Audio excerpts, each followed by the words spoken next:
Hello there, and welcome to my Warhammer 40k model review with me, Xenovids1. We're starting off today with Necron Overlord. A very interesting HQ choice, and very cost-effective HQ choice for the Necrons. Can be absolutely deadly. This is my one that I've painted up in kind of a traditional Necron scheme, but I go for a snow-themed army, so I put a bit of white on the shoulder pads. What I'm going to go with first is I'm going to talk about the paint scheme I used, and then we'll go more in detail of his rules and upgrades and possible tactics briefly. So I spray it in Chaos Black, and then I dry brush bulk and metal, and then over the top of that, any highlighted areas I highlight with a dry brush of Mithril Silver.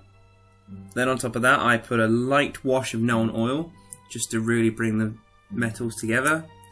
Then, when that's done, dry brush a teeny bit of Mithril Silver on top of that for the highlights. Going to the back, you can see slight different colouring. What I use is a Rune Lord Brass on the cloak, the metallic cloak, and then I will wash it in Necron oil again just to see all those details. And then for all the gold sections, I will use Balor Brown as a layer, and then on top of that, shining gold. I feel it gives a deeper gold, very Egyptian-y gold. And then for the base of the greens, I use Castellian green, and then Warboss green, and then Skarsnik green, and then obviously white on his shoulder pads. Next to him is my second one. This one has a resurrection orb. In this colour scheme, he's got a bit more gold on his shoulders and no white, because the other one will be my Warboss leading the army. So talking about the upgrade, Necron Overlord, it comes in just under 100 points. I won't state any actual points as a close-up of him. I won't do any points just in case. Games Workshop don't like that. I know they've taken a few blogs off for talking about their products or any products that are coming out. So you can immediately upgrade him to a Theron for around 20 points. All that does is makes him and any unit he's with relentless. Can't see why you would really want that though. Now for the weapons, you can exchange his Staff of Light, which is a 12-inch AP-free couple of shots, to a Hyperphase Sword, which is essentially a power weapon, AP-free. If you know you're going against a lot of Marines, it's okay, but there are better options. So you've got the Gauntlet of Fire for a couple of points more than 3 points, but less than 6. What that is a template, basically a fire template. So if you're foot slogging it with warriors or immortals and you know you're going to go against close combat armies, could be an option for you. The Void Blade, which is about 10 points. What that is, it's a close combat weapon which gives you rending and canoptic strike, just like Scarabs. Canoptic strike means any hit against a vehicle, you're on a d6, and on a 4-up, it loses 1 point of armour. So if you take 3 hits off a Land Raider, that turns from 14 armour all around to 11 armour all around, which is a big deal. And also, any model with an armour save loses that. So monstrous creatures and paladins and characters, you've just lost your armour save, which is bad for them. War Scythe, which is also about 10 points, the one I personally go for. The War Scythe gives you +2 strength, so that's 7 strength.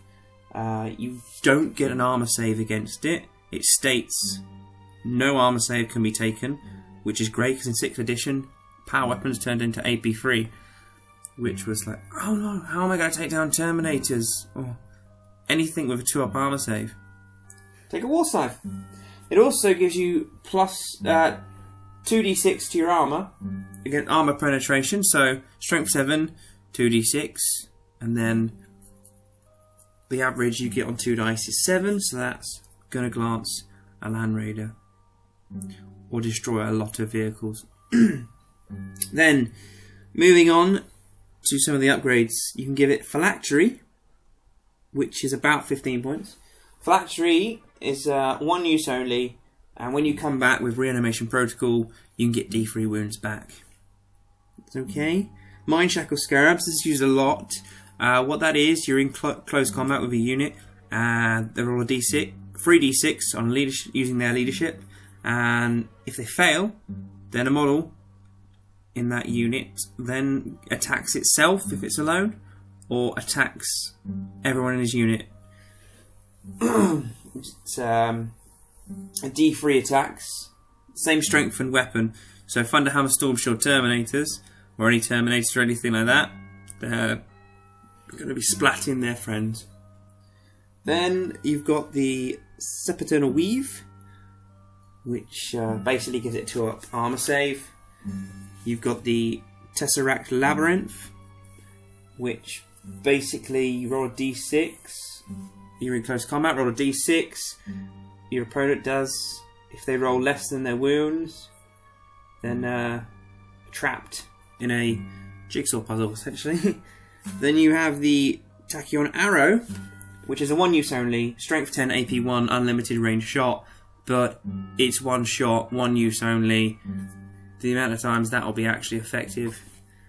And then you have Resurrection Orb, which brings you back on a 4-up, and Phase Shifter, which gives you 3-up invulnerable.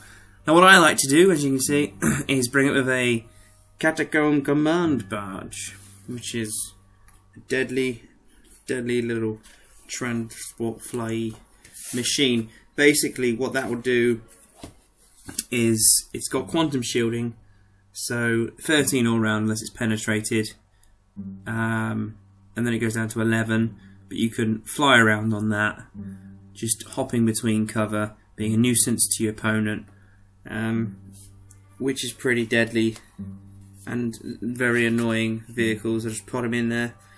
So it comes with Tesla Cannon, which is always bad for troops, or you can give it the Gorse Cannon for free.